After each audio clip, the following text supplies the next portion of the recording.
हल्ली उन्हाळा सुरू झालेला आहे आणि उन्हाळ्यामध्ये बारीक चिवची किंवा चिवईची किंवा गोडची भाजी, याला चिवई किंवा गोडची भाजी सुद्धा बारीक गोड असं म्हटलं जातं आणि विदर्भामध्ये भरपूर प्रमाणामध्ये उन्हाळ्यामध्ये विकायला येते ही भाजी. ही भाजी साफ करण्याची ही एक वेगळी पद्धत आहे. बारीक चिवच्या भाजीला ना याच्या मुळाला माती चिटकून येते, त्यामुळे ही भाजी 3 ते 4 पाण्याने चांगलीशी स्वच्छ धुवून घ्यायची. ही भाजी मी 3 ते 4 पाण्याने चांगलीशी स्वच्छ धुवून घेतली आणि फॅन खाली वाळत घातली आणि या भाजीच्या अशा मुळा असतात, तुम्हाला दिसतच असेल. ह्या मुळांना आपल्याला अशा साफ करून घ्यायची. ही भाजीच्या सर्व मुळा अशा जाड ज्या मुळा असतात ह्या सर्व अशा काढून घ्यायच्या आपल्याला. अशा पद्धतीने सर्व भाजी ही अशी चांगलीशी स्वच्छ करून घ्यायची. ह्या मुळा ज्या असतात धुतल्यानंतर यामधील माती सर्व निघून जाते. ह्या मुळांचा भाग जो असतो हा सर्व असा काढून टाकायचा. बऱ्याच वेळा या भाजीमध्ये कचरा सुद्धा आढळून येतो, तर भाजी अशी चांगली बघून घ्यायची आणि स्वच्छ झाल्यानंतर भाजी आता आपण ही भाजी लगेचच चांगली अशी बारीक चिरून घ्यायची. अशा पद्धतीने अशी बारीक भाजी चिरून घ्यायची. कढई गरम करायला ठेवली होती आणि जवळजवळ 2 पळी तेल टाकून घेतलेलं आहे आणि जिरे टाकून घ्यायचे आहे आपल्याला. जिरे चांगल्या प्रकारे फुटले की कांदा घ्यायचा आपल्याला. हे 2 कांदे चिरून घेतलेले आहे. कांदा जास्त लागतो या भाजीसाठी आणि सुरुवातीला असा कांदा टाकून घ्यायचा आपल्याला. आज आपण जी भाजी बघणार आहोत ती पावभर भाजी घेतलेली आहे मी. पावभर भाजी बनवणार आहोत आपण. या भाजीसाठी तेल थोडंसं जास्तच लागतं. कांदा परतत जवळपास एक 2 ते 3 मिनिट झाल्यानंतर लसूणची पेस्ट घेतलेली आहे. लसूणची पेस्ट टाकून घ्यायची आपल्याला. लसूण असा जाडा असा ठेचून घेतलेला आहे मी.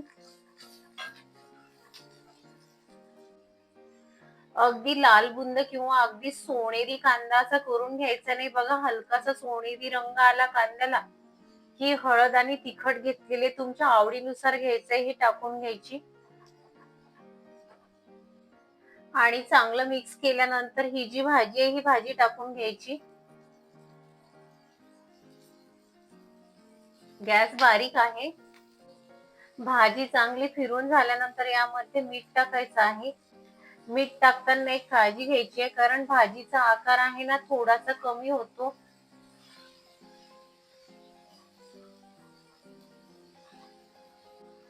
मीठ टाकून झाल्यानंतर भाजी अशी चांगलीशी फिरून घ्यायची आहे.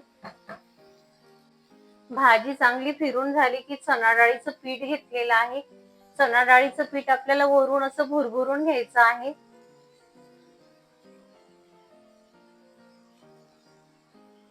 जेवढं हवं असेल तेवढं पीठ असं टाकून घ्यायचं आहे आणि पीठ टाकल्यानंतर आपल्याला असं फिरून घ्यायचं नाही आहे, असं पसरून घ्यायचं या भाजीवर. पीठ असं पसरून घ्यायचंय आपल्याला भाजीवर. चमच्याने फिरवायचं नाही आहे. जवळजवळ पाऊण वाटी, छोटी वाटी असते ना त्या वाटीने पाऊण वाटी चणा डाळीचं पीठ मी पसरून घेतलेलं आहे आणि एक 5 मिनिट आपल्याला असंच हे दमू द्यायचं आहे बारीक गॅसवर. जवळजवळ एक 5 मिनिट झालेले आहे. भाजी आणि बेसन आता चांगलं एकत्र करून घ्यायचं. बघा भाजी अशी चांगली शिजलेली आहे. 5 मिनिटांमध्ये शिजून तयार होते ही भाजी. भाजी शिजायला जास्त वेळ लागत नाही. आता सर्व अशी भाजी आणि हे वरून भुरभुरलेलं बेसन आता असं चांगलं मिक्स करून घ्यायचं आहे. गॅस बंद केलेला आहे आणि कोथिंबीर भुरभुरून घ्यायची आहे.